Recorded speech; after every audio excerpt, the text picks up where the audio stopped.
Salam kepada baginda Nabi yang mulia Rasulullah Muhammad sallallahu alaihi wasallam. Dan itu adalah pengakuan beliau menjelang bi'sa, menjelang kenabian, menjelang beliau mendapatkan wahyu dari Allah Subhanahu wa taala. Ternyata batu dan pohon itu akhirnya berbicara dan mengucapkan salam kepada beliau. An Jabir bin Samurah qala sami'tu Rasulullah sallallahu alaihi wasallam yaqul. Jabir mendengar dari Rasulullah sallallahu alaihi wasallam, beliau bersabda, lamma kanat layali bu'itstu ma marartu bi syajar wala hajar illa qol assalamu alayka ya Rasulullah. Pada beberapa malam aku diutus, tidaklah aku melewati pohon dan batu kecuali pepohonan tersebut, bebatuan tersebut, mereka mengatakan assalamu alayka ya Rasulullah, segala keselamatan untukmu wahai utusan Allah. Dalam riwayat yang lain, dalam Sirah Ibnu Ishaq diceritakan ketika batu dan pohon itu mengucapkan assalamu alayka ya Rasulullah, Rasulullah sallallahu alaihi wasallam kemudian beliau melihat an yamini wasyimali wa khalfi. Beliau melihat menoleh sebelah kanan beliau, kiri beliau, belakang beliau, ya. Beliau tidak melihat apa-apa illa syajar wal hijarah, kecuali hanya pohon dan batu. Dan para jamaah, peristiwa ini wa makasa Rasulullah sallallahu alaihi wasallam kadalik yara wa yasma masya Allah an yamkus. Ini terjadi dalam waktu yang tertentu. Beliau bermimpi mendengar salam, ya, sampai kemudian beliau bertemu dengan malaikat Jibril di Gua Hiro. Para ulama kemudian memberikan penjelasan.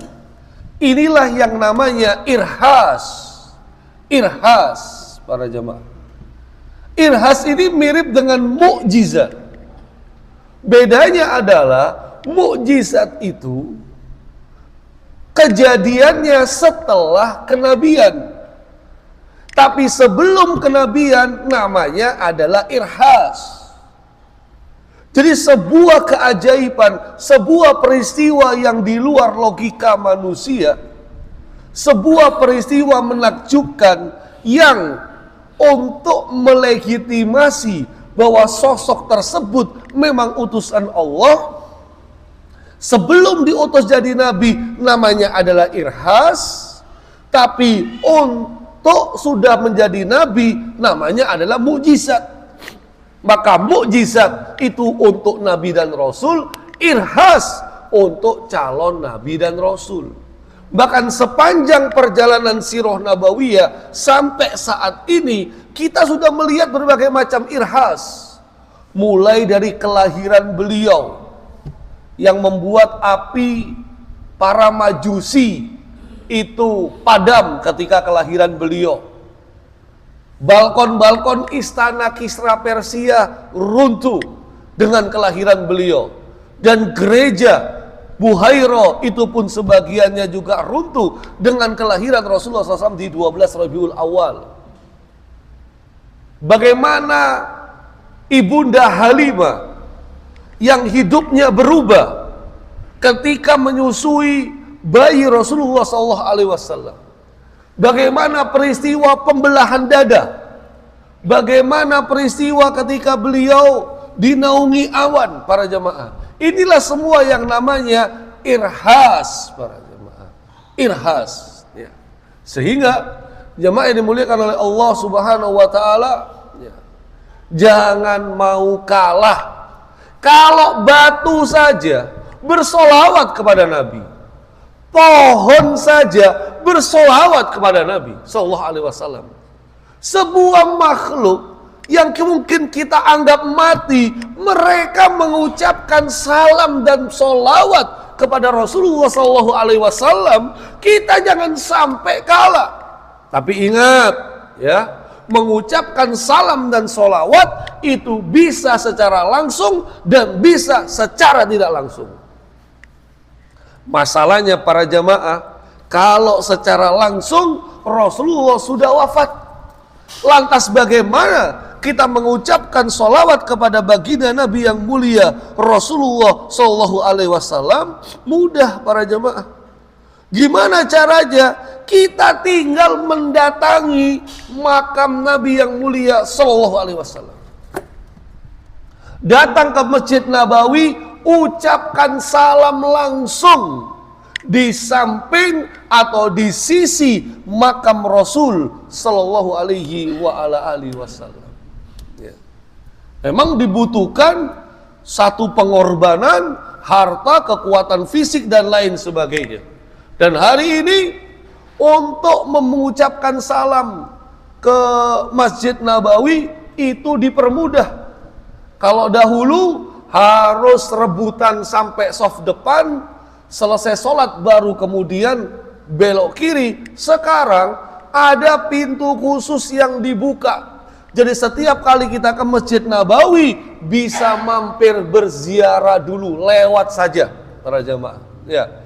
Cuma masalahnya hari ini makam Nabi itu kemudian ada yang terlalu mensucikan sampai berlebihan, ada yang kemudian meremehkan berlebihan.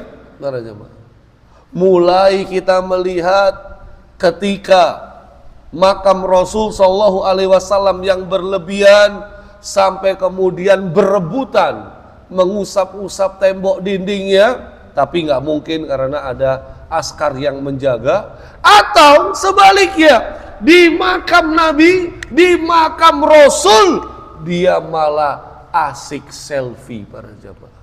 Ya kan? Ada juga sekarang di makam Nabi, di makam Rasul, dia video call, entah sama temennya, saudaranya, keluarganya, ya, sambil dada-dada begini. Allah, ya. Ada Nabi di samping kita, ada Nabi di sebelah kita, tapi kita tidak punya adab kepada baginda Nabi yang mulia Rasulullah Muhammad Sallallahu Alaihi Wasallam. Ya. La tuqaddimu baina yadayillahi wa rasulih. Ya. Jangan kamu meninggikan suaramu di hadapan Rasulullah Sallallahu Alaihi Wasallam. Para sahabat tidak berani menatap wajah Nabi langsung begini, bakal berani, Pak. Ya. Mereka kemudian selalu menundukkan kepala ketika berhadapan dengan Rasulullah Sallallahu Alaihi Wasallam. Para sahabat tidak berani mengucapkan suara lantang di hadapan Rasulullah SAW. Mereka benar-benar penuh dengan khidmat, penuh dengan ketundukan, memberikan penghormatan kepada Rasulullah SAW. Hari ini mungkin sebagian kita, sebagian umatnya sangat meremehkan, kurang adab kepada Rasulullah Muhammad Sallallahu Alaihi Wasallam. Nah, kalau nggak bisa langsung gimana? Kita bisa memberikan salam ketika tasyahud. Assalamualaikum ayyuhan nabiyyu wa rahmatullahi wa barakatuh. Atau kita bisa memberikan salam dengan bersolawat kepada beliau, dengan solawat Ibrahimiyah yang selalu kita baca ketika sholat. Allahumma sholli ala Muhammad wa ala ali Muhammad kama shollaita ala Ibrahim wa ala ali Ibrahim innaka Hamidum Majid. Allahumma barik ala Muhammad wa ala ali Muhammad kama barakta ala Ibrahim wa ala ali Ibrahim fil alamin innaka Hamidum Majid. Para jamaah, ya. Lihatlah Al-Ahzab ayat 56. Innallaha wa malaikatahu yusalluna 'alan nabi. Ya ayyuhalladzina amanu sallu alaihi wa sallimu taslima. Sesungguhnya Allah dan malaikat-malaikatnya Allah dan malaikat-malaikatnya bersolawat untuk Nabi. Allah saja sholawat untuk Nabi. Malaikat-malaikat saja sholawat untuk Nabi. Lah kalau kita ngaku umat beliau kemudian gak sholawat kepada Nabi, para jamaah, ini benar-benar tidak bisa diterima, para jamaah. Kalau Allah sholawat kepada Nabi, itu maksudnya adalah pujian. Di hadapan para malaikat, Allah memuji Rasulullah SAW. Kalau malaikat bersolawat kepada Rasulullah SAW, itu malaikat memang memuji dan mengagungkan Rasulullah SAW. Sedangkan kita, kalau kita bersolawat kepada Rasulullah SAW, kita berdoa memohon supaya Allah melimpahkan rahmat, menambahkan kemuliaan, kehormatan, kepujian kepada penghulu kita, baginda Nabi SAW. Dan solawat itu adalah merupakan tanda cinta kita kepada Rasulullah Shallallahu Alaihi Wasallam, karena kita tahu salah satu ciri kita mencintai Nabi adalah menyebut nama beliau, selalu senantiasa menyebut Rasulullah Shallallahu Alaihi Wasallam.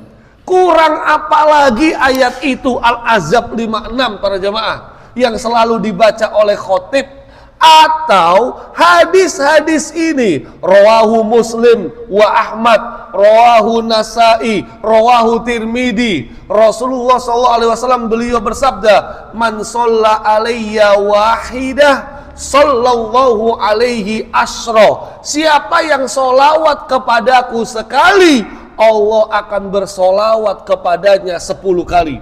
Man shalla alayya sholatan wahidah sallallahu alaihi asra sholawat wa huttat anhu asru khotiat wa rufi'at lahu asru darajat. Siapa yang sholawat kepadaku sekali, Allah akan sholawat untuknya 10 kali, menghapus darinya 10 kesalahan, mengangkat derajatnya 10 derajat, para jamaah. Makanya mereka-mereka yang tidak mengucapkan sholawat, kata Rasulullah SAW, al-bakhil, orang bakhil, orang pelit. Siapa? Man dukirtu indahu falam yusolli alayya. Namaku disebut di sampingnya, dia mendengar namaku bolak-balik disebut, tetapi lisannya tidak mau sholawat kepada Rasulullah Sallallahu Alaihi Wasallam. Para jamaah, masih belum cukup, kita tambahi lagi hadis, para jamaah. Sosok yang bernama Abu Thalha, suatu ketika Rasulullah Sallallahu Alaihi Wasallam keluar rumah, ya, tiba-tiba Nabi yang mulia Sallallahu Alaihi Wasallam bertemu dengan Abu Thalha.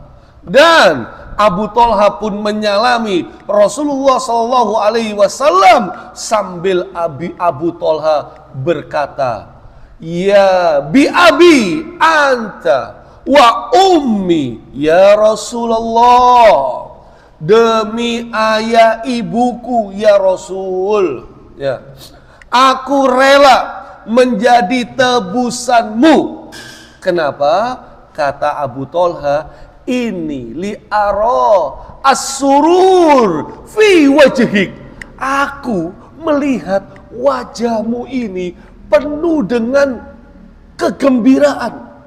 Ada keceriaan di wajahmu ya Rasul. Demi ayah dan ibuku menjadi tebusanmu. Kenapa ya Rasul wajahmu berbeda hari ini? Maka kata Rasulullah SAW, ajal. Atani Jibril anifan faqal, baru saja Jibril datang kepadaku. Kemudian Jibril berkata, ya Muhammad, wahai Muhammad, man shalla alaika marrah au qol wahida, barang siapa bersolawat kepadamu Muhammad 10 kali atau cuma sekali saja, kataballahu lahu asra hasanat wa maha anhu asra sayyiat wa rafa'a lahu asra darajat. Sama, para jemaah, Allah akan menulis 10 kebaikan untuknya, menghapus 10 keburukan darinya, mengangkatnya sampai 10 derajat. Sehingga di sini jamaah yang dimuliakan oleh Allah Subhanahu wa taala, tidak ada alasan bagi kita untuk tidak bersolawat kepada Rasulullah Muhammad sallallahu alaihi wa ala alihi wasallam. Ya. Setiap nama beliau disebut, langsung lisan kita otomatis sallallahu alaihi wasallam atau Allahumma sholli wa sallim alaihi, para jemaah. Ya. Jangan kemudian kita ikut-ikutan yang sallu alaihi, sallu alaihi. Nah, itu belum solawat. Karena sallu alaihi itu baru ngajak orang bersolawat, para jemaah. Itu adalah fi'il amr. Itu kata kerja perintah. Sallu alaihi. Kalau orang yang solawat, itu yang diajak solawat satu orang cuma ngucapin sholli. Kalau 2 orang sholah. Tapi karena banyak, sallu alaihi. Wahai kalian semua, solawatlah kepadanya, kepada Rasulullah Muhammad SAW. Jadi kalau kemudian ada yang menyebut Rasulullah SAW, kita cuma sallu alaihi, itu belum solawat. Itu baru ngajak orang lain untuk bersolawat. Lengkapi para jemaah. Ya, maka di sini solawat itu secara waktu dan tempat ada paling tidak solawat mutlak.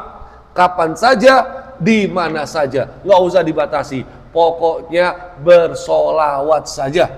Ada solawat muqayyad dalam saat-saat tertentu, tasyahud awal ataupun tasyahud akhir, para jamaah. Ya, ada dalam takbir kedua sholat jenazah, itu juga sholawat. Takbir pertama Al-Fatihah, takbir kedua sholawat.